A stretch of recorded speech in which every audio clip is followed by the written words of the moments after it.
Halo semua, di video kali ini gue pengen ajak kalian untuk mengenang satu sosok musisi luar biasa. Dia bukan cuma penyanyi tapi juga pejuang cinta, suara hati rakyat kecil, dan sahabat bagi banyak orang. Namanya Glenn Fredly. Dia adalah suara kita yang dengar waktu jatuh cinta dan waktu patah hati.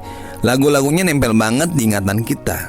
Tapi di balik suara lembut dan lirik puitis ada cerita panjang perjalanan hidup penuh perjuangan, kehilangan, cinta, dan pengabdian. Glenn Fredly Deviano Latui Hamalo lahir tanggal 30 September 1975 di Jakarta dari keluarga berdarah Maluku. Keluarga Glenn bukan keluarga artis atau kaya raya, tapi musik udah jadi bagian dari hidup mereka. Sejak kecil, Glenn sudah terbiasa dengerin musik gospel dan lagu-lagu R&B klasik dari ayahnya yang main musik di gereja. Dari sanalah dia mulai jatuh cinta sama musik. Di sekolah, Glenn suka banget ikut lomba nyanyi, bahkan dia pernah juara di festival lagu tingkat SMA se-Jakarta. Waktu remaja, dia jadi vokalis band Funk Section. Band ini gak terlalu populer waktu itu, tapi disitulah Glenn banyak belajar soal aransemen, harmoni, dan kekuatan vokal. Tahun 1995, karirnya mulai terbuka sedikit demi sedikit. Tahun 1998, Glenn ambil keputusan besar, keluar dari Funk Section dan merilis album solo pertamanya yang berjudul Glenn. Album ini belum meledak, tapi mulai memperkenalkan siapa Glenn Fredly. Salah satu lagunya yang cukup dikenal waktu itu berjudul Kau.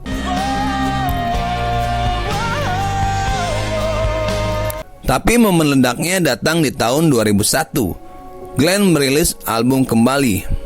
Dan dari album itu lahirlah lagu yang bikin namanya meledak, Kasih Putih.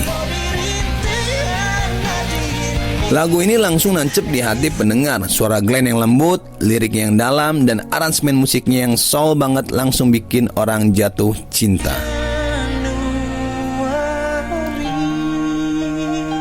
Sejak saat itu, Glenn gak pernah berhenti untuk berkarya.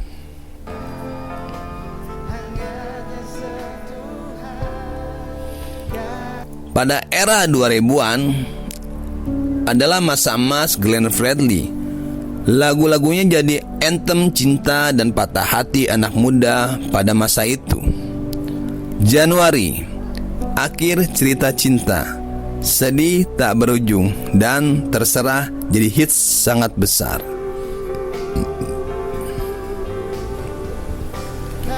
Tapi Glenn bukan cuma jago bikin lagu mellow, dia juga berani eksplor musik gospel, jazz, sampai pop kontemporer.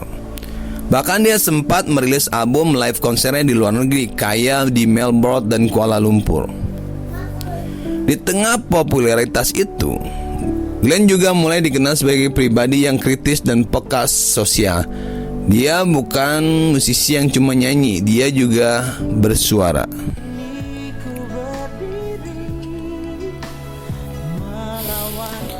Glenn sangat vokal menyuarakan isu-isu kemanusiaan, tentunya soal Papua. Dia sering turun langsung ke lapangan, ngobrol sama masyarakat, dan terlibat di berbagai kegiatan sosial. Dia pernah bilang, musik gue harus berguna, gak cukup cuma nyenengin orang, tapi juga bikin mereka mikir. Dia juga ikut mendirikan label independen musik demokrasi, tempat para musisi muda bisa berkarya tanpa harus tunduk sama selera pasar. Dia produserin beberapa penyanyi muda, salah satunya Yuranita, yang akhirnya juga sukses sangat besar.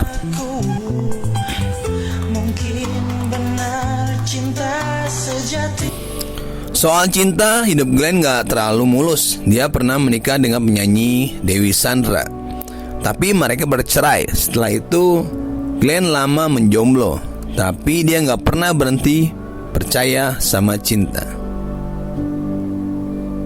Tahun 2019, Glenn akhirnya menemukan tambatan hatinya, Mutia Ayu, seorang penyanyi dangdut muda. Pernikahan mereka dilangsungkan sederhana tapi hebat. Tak lama setelah menikah, Glenn dan Mutia dikaruniai seorang putri yang cantik bernama Gewa Atlana Samsim Latuihamalo. Gewa adalah cahaya baru di hidup Glenn Fredly. Sayangnya, kebahagiaan itu hanya sebentar.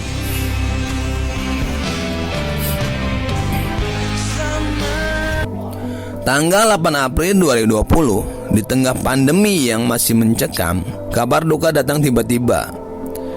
Glenn Fredly meninggal dunia di usia 44 tahun karena meningitis. Semua orang kaget, bahkan banyak yang gak percaya. Sosok seceria Glenn, seteguh itu, kok bisa pergi secepat itu.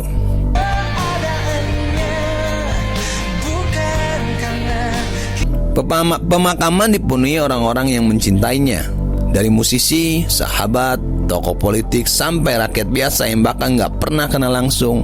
Semua menangis, semua merasa kehilangan.